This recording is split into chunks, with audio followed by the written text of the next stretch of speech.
और आपकी फैमिली से भी जो सामान आता है आप उस सामान को रख सकते हैं। देखिए, जब आप जेल में जाते हैं तो जेन्युइन आप कुछ पैसे लेके जाते हैं, और अगर लंबे दिन तक रह गए तो जो आपसे मिलने जाता है वो भी पैसे आपको दे देता है। लेकिन इस पैसे का मिसयूज हो सकता है, जो आपसे सीनियर कैदी हैं सब ना, जो मरखा टाइप का छीन लेंगे सब पैसा। तो इसको बचने के लिए क्या किया गया है कि जो जेल है, जेल का अपनी करेंसी होती है, ये भारत सरकार वाला रुपया आरबीआई वाला नहीं चलता है, वहाँ कूपन चलता है। ये कूपन जो होते हैं आपके पैसे को कूपन में बदल दिया जाता है, तो आपकी करेंसी कूपन में बदल दी जाएगी और आप मैक्सिमम 2000 रुपये का ही कूपन रख सकते हैं। वो कूपन आपको 2 रुपये का मिलेगा, 5 रुपये, 10 रुपये, 20 रुपये का इसी टाइप का कूपन मिलेगा, ये आपको दिया जाएगा। अब इस पे ना एक विशेष कोड किया जाता है कि भाई आप ही के नंबर का ये रहेगा, आप ही के नाम का, तो दूसरा कोई इसको चला नहीं सकता है कैंटीन में ले जाकर, इसलिए इससे आप आराम से बच सकते हैं। ये रखेगा तो कोई भी चला सकता है। अब 2000 से ज़्यादा आप नहीं रख सकते हैं कैश, अगर कैश पकड़ा गया तो जब्त कर लिया जाता है और आपकी सज़ा भी बढ़ा दी जाती है। हालांकि बहुत से पहुँचने जो जान पहचान वाले कैदी होते हैं सब सीनियर,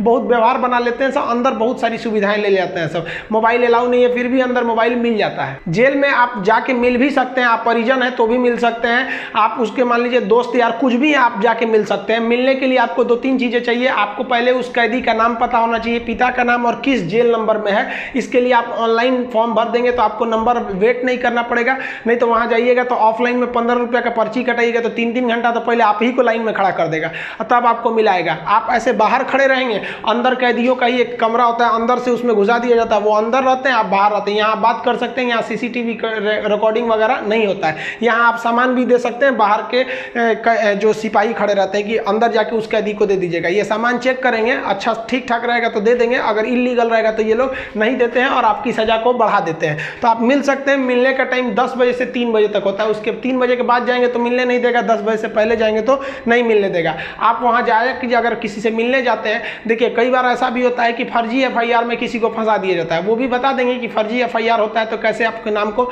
हटाया जा सकता है। और बहुत से स्टूडेंट्स को इस बात का डर रहता है कि जब वो तैयारी कर रहे होते हैं तो उनका पड़ोसी वाला उल्टा सीधा केस में फंसा देता है, FIR करा देता है, तो वो टेंशन में आ जाते हैं कि मेरी नौकरी चली जाएगी। अरे भाई साहब, हम गारंटी देते हैं नहीं नौकरी जाने देंगे। अब उसको भी वीडियो में समझा देंगे कि कैसे आपके ऊपर FIR हो गया है तो उसे कैसे कटवा सकते हैं, और आप स्टूडेंट हैं, आपका FIR हो गया, नाम चला गया, फिर भी आपका जॉब होगा, गारंटी बोलते हैं कि होगा। अब बहुत से लड़कों का ऐसा कराए भी हैं, और नियम है, हम क्या अपने घर से कराए, नियम है, बस आप नहीं जानते वो अलग बात है। तो आप उन लोग के लिए गिफ्ट वगैरह लेते जाइएगा। गिफ्ट मतलब क्या चीज़, खाने पीने का अचार ले लीजिएगा, थोड़ा सा घी वगैरह ले लीजिएगा, ताकि अंदर अच्छा खाना नहीं लगता है, बाहर का इतना ज़्यादा आइटम रहता है, अंदर जाके आदमी उब जाता है। गुटखा वगैरह नहीं ले जा सकते, क्योंकि अंदर जो सफाई का काम होता है वो कैदियों को ही करना रहता है। गुटखा दे देंगे तो खा के थूक देगा। पहुँच वाले सब गुटखा खाते हैं, सब सिगरेट अलाउ है, ये सब चीज़ें अलाउ है, बस गंदगी वाला चीज़ नहीं। हम तो कहते हैं भाई जब हर चीज़ अंदर अलाउ है, बस आपका पहुँच होना चाहिए। अगर आपके पास पैसा और पहुँच है ना, तो जेल और बाहर में कोई खास फर्क नहीं समझ में आएगा। ऐसे नॉर्मल वालों के लिए सारे नियम कानून है।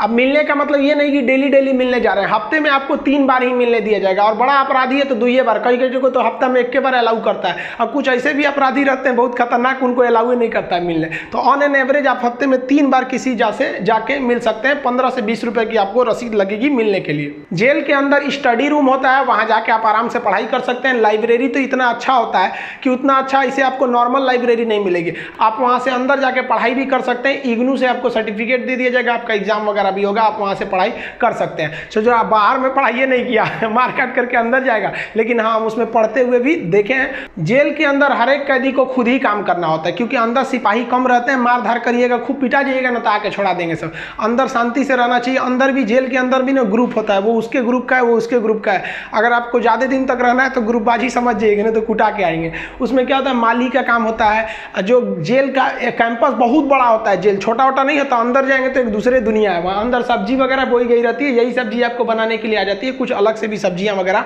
आती हैं, तो इसमें भी काम कर सकते हैं। कुक वाला, खाना बनाने वाले में भी काम कर सकते हैं। सबसे टफ यही काम होता है, सबके लिए खाना बनाओ, वो भी टाइम से बनाओ। यहाँ पर इसके अंदर कुछ फैक्ट्रियां भी होती हैं जहाँ पे आपको सोफा बनाने के लिए आता है, कपड़े सिलने के लिए भी दे दिए जाते हैं सब। और जो होली में जो गुलाल लगाते हैं अबीर, वो भी इसके अंदर पीस के बनाना रहता है। कई सारे काम होते हैं, लेकिन ये जो काम वाला डिपार्टमेंट है ना, फैक्ट्री वाला डिपार्टमेंट, ये उसी को दिया जाएगा जिसको कोर्ट ने सजा सुना दिया है। लेकिन अगर कोर्ट ने आपको सजा नहीं सुनाया, अभी आप पर मुकदमा ही चल रहा है, तो इस पर नहीं देंगे सब, आपको ये सब हल्का हल्का काम कराएंगे सब। इस काम के बदले आपको पर डे का 20 रुपया मिलता है, यानी महीने के आपको टोटल 600 रुपये मिलने वाले हैं। आपको काम करना पड़ेगा। अगर आप काम नहीं करिएगा तो बदले में आपको एक बार पैसा देना पड़ेगा। ये पैसा पर मंथ नहीं लगता है, एक बार जाइएगा तो जेलर पूछेगा काम कीजिएगा कि पैसा दीजिएगा। तो जो पैसा देते हैं उसे हाता कहा जाता है। अब ये जो हाता का अमाउंट होता है ये डिपेंड करता है अलग अलग जेल पे, थोड़ा सा डिफरेंट होता है, लेकिन एक ही बार इस हाता को देना रहता है। लेकिन अगर आप काम करेंगे तो अच्छा रहता है। कोशिश कीजिएगा आप लोग अगर बाय द वे गलती से चले, देखिए ऐसा नहीं है कि आप मर्डर करके जाइएगा, आपको कभी गलती से भी फंसाया जा सकता है। हम लोग कौन बार बड़का कहीं बम फोड़े थे लोग, हम लोग का भी क्या था भाई, स्टूडेंट्स की मांग कर रहे थे लोग, उठा कर डाल दिया उसमें, तो काम का आप कर सकते हैं उसमें। तो ये सब काम थोड़ा सा ईजी रहता है। काम का मतलब फायदा क्या होता है कि आपको खाना अनलिमिटेड मिलेगा, आप जितना खाना चाहें खा सकते हैं, और खाने की थोड़ी सी कैटेगरी थोड़ी आपकी अच्छी कर दी जाती है।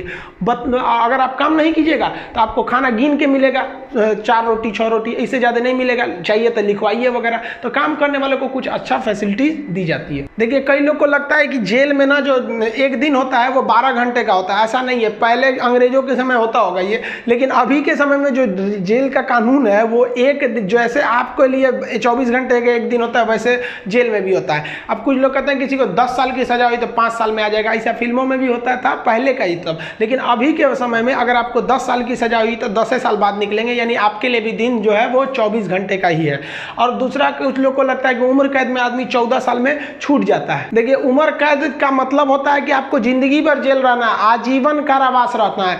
ये 14 साल की बात क्या है कि जज ने अगर आपको सुना दिया कि आपको उम्र कैद की सजा है, तो संविधान में लिखा गया है कि अनुच्छेद 72 के तहत तथा अनुच्छेद 161 के तहत, अनुच्छेद 72 के तहत राष्ट्रपति और 161 के तहत राज्यपाल आपकी सजा को माफ कर सकते हैं। तो ये जो 14 साल का थ्रेशोल्ड बनाया गया है कि राज्यपाल और राष्ट्रपति जो है ये उम्र कैद को 14 साल से पहले नहीं माफ कर सकते हैं। तो बहुत से ऐसे लोग होते हैं जो 14 साल जेल बिता देते हैं ना, तो ऐसा कहा जाता है कि 14 साल तक किसी को समाज से अलग कर दीजिएगा तो नॉर्मल व्यक्ति जो छोटा मोटा गुंडा है उसका बाकी सबसे संपर्क टूट जाता है तो उसे माफ कर दिया जाता है। तो जनरली 14 साल में छूट जाते हैं। वो छूटते नहीं है बल्कि राष्ट्रपति या राज्यपाल माफ कर देते हैं कि चलो यार गलती, बहुत बार तो अपराध आवेश में आके हो जाता है, लेकिन ऐसा नहीं है कि सबको छोड़ देता है। कुछ कुछ एकदम शातिर अपराधी होते हैं उन्हें नहीं छोड़ा जाता है। तो ये 14 साल मिनिमम है कि आपको इतना रहना ही है, इसके बाद राष्ट्रपति या राज्यपाल माफ करेंगे तब समझिएगा।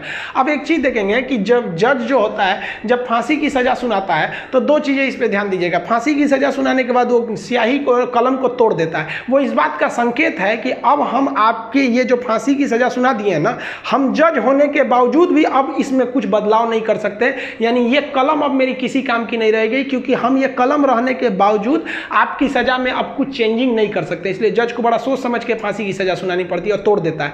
ये तोड़ने की प्रक्रिया एक संकेत है, ऐसा नहीं है कि उसमें तो दूसरा कलम से नहीं लिख देगा, ये केवल एक दिखाने के लिए संकेत होता है। कैसे दुल्हा जाता है तो एक परछावना होता है उसका, वैसे एक तरह से समझिए तो ये। और इस पे लिखा जाता है टू हैंग टिल डेथ, लटकाओ तब तक जब तक मर न जाए। क्योंकि इतिहास में एक बार घटना हुई थी, एक जज साहब ने फैसला सुना दिया था कि इस अपराधी को फांसी पर लटका दिया जाए। अब जब उसे लटकाया गया तो कहा जाता है कि वकील जो था वहां पे ऑब्जेक्शन कर दिया कि लटका दिए अब हटा दीजिए, क्योंकि आपने ये कहा है कि लटकाया जाए तब तक जब तक ये मर न जाए। अब तो लटकाने का फैसला दिए थे, फांसी पर लटक गया, आप जल्दी उतारिए। इस तरह की एक कई सारे पहले के मिथ हैं। अब इसके 100% सत्यता की हम गारंटी नहीं लेते हैं, क्योंकि ऐसी कहानियां बहुत हैं। तो वो लिख देता है कि हैंग टिल डेथ, तब तक लटकाइए जब तक ससुरा मर नहीं जाता है। तो फांसी की जब सजा दी जाती है तो जल्लाद जब सजा दे देता है तो वहां एक मजिस्ट्रेट रहते हैं, एक डॉक्टर रहता है और जेल सुपरिटेंडेंट रहता है। फांसी पे लटके ही रहिएगा, डॉक्टर चेक करेगा, ससुरा अभी बचल है, छोड़ दो, अभी 10 मिनट और छोड़ दो।